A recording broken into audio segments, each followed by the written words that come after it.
So Noah was facing an apocalypse. And if there was ever a family who could have justified being family as mission, it would have been Noah, right? Like the world's about to be destroyed.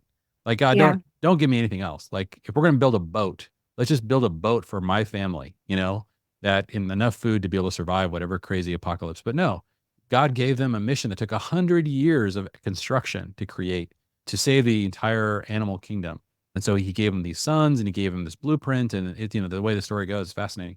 So I think this idea of a unique family mission, we're all given the mission to be fruitful, multiply, and fill, subdue, and rule. But but I think that sometimes we're given, and I think if you really are asking for talents, like in the parable of the talents, God, give me more to steward.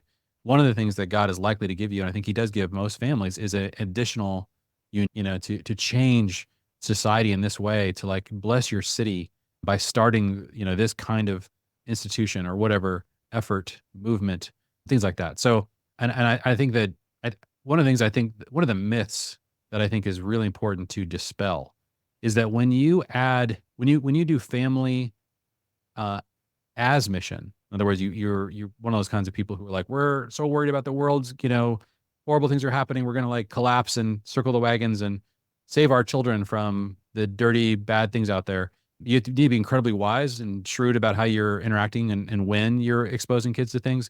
But your family exists to take territory and in unique areas and in unique ways. And so I think it's really important to not fall into that fallacy as family as mission. But I think the great lie that I want to like maybe tease out is people think that makes you a stronger family, and it doesn't. Like family on mission makes a stronger family than family as mission. When you take your family out together, it's really family and mission that really hurts families. It's when you separate the two. It's when the father or mother go off on their own and leave the family in the dust that tends to weaken and break families apart. But family on mission, wow, like your kids are going to want to actually know like what's the most meaningful thing that we're about. I think sometimes the reason why some Christian families lose their kids is because their kids are like, this is so boring. Like, what are we Yeah. doing? What's the purpose of life? Like, I could save the world from climate change. Like, why wouldn't I do that?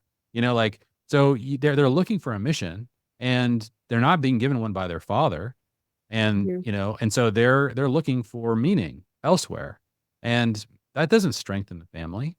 So, family as mission is a trap. Now, there are seasons where your family's going to look that way when you have little kids and you're trying to survive. But I really hope that you Right. have this vision. Like, so I know you've thought a lot about this, especially as moms have come to you and said, well, I don't feel like we're doing a mission, like it's, what does that Yeah. mean right now with little kids? So yeah, how have you processed this?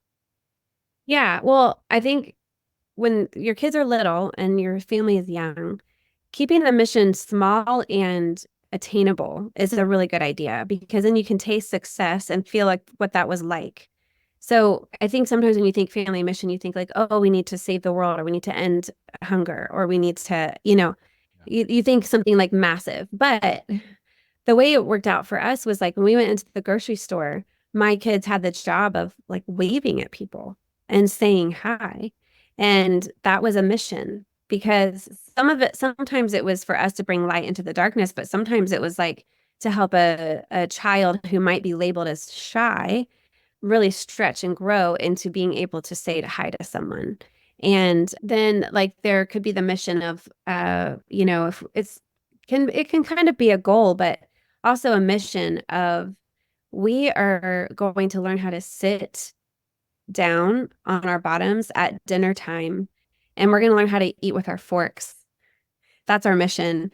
And the reason we're doing that is because we would like to be invited into other people's homes for dinner.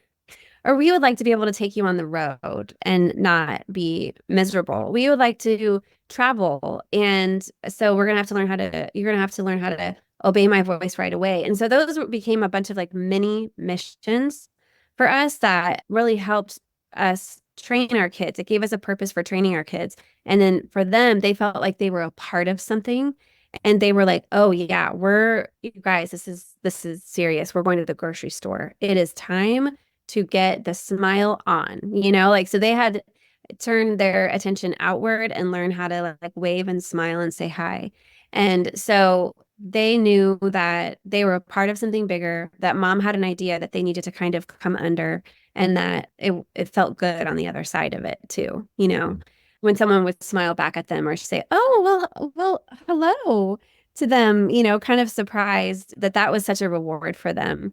And then it gets into the, you know, the much bigger things where I think if you stay in that, where our family as mission, like us training our kids to sit around a table well, could have been considered family as mission because it's just us and we're working on something that's in our home. But we're going to take that thing and we're going to turn it outwards once we've got the training kind of under our belts. Yeah. And we're going to use that as to become like family on mission. Mm. And so that's translated itself over and over and over again as the kids have gotten older.